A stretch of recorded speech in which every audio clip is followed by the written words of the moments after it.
Halima was worried about the boy and returned him to his mother, with whom he stayed until he was 6.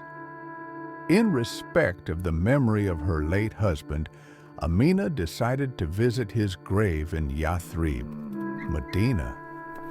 She set out to cover a journey of 500 kilometers with her orphan boy, her father-in-law, Abdul Muttalib, and a woman servant, Ayman.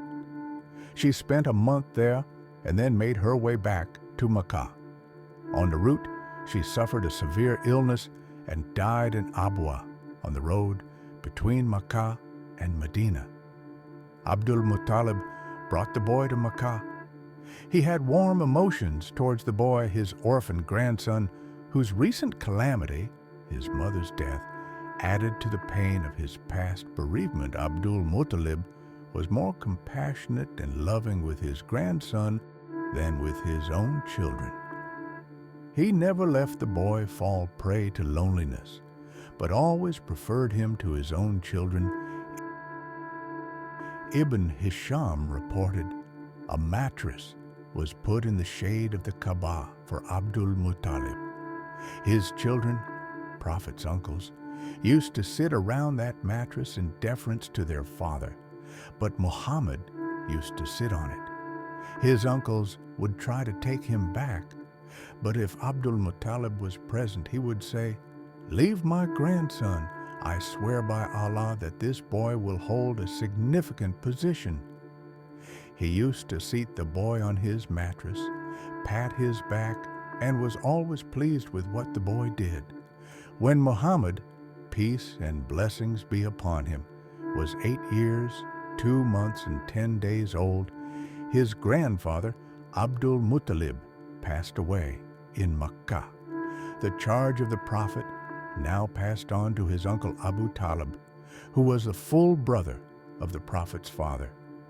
Abu Talib took on the responsibility of his nephew in the best way. He placed him with his own children and preferred him to them. Abu Talib remained thus for 40 years, cherishing his nephew and extending all possible protection and support to him. His relations with the others were determined in the light of the treatment they showed to the Prophet. Ibn Asakir reported on the authority of Jalhama bin Arfata, who said, "I came to Makkah when it was a rainless year.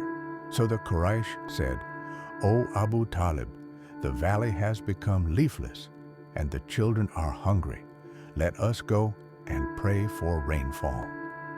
Abu Talib went to the Kaaba with the young boy, the Prophet, who was as beautiful as the sun, and a black cloud was over his head.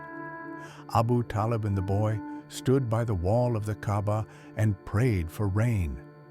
Immediately, clouds from all directions gathered, and rain fell heavily and caused springs to flow and plants to grow in the town and the country.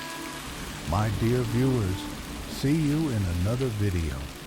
Till then, take care and please send salutations upon the Prophet Muhammad.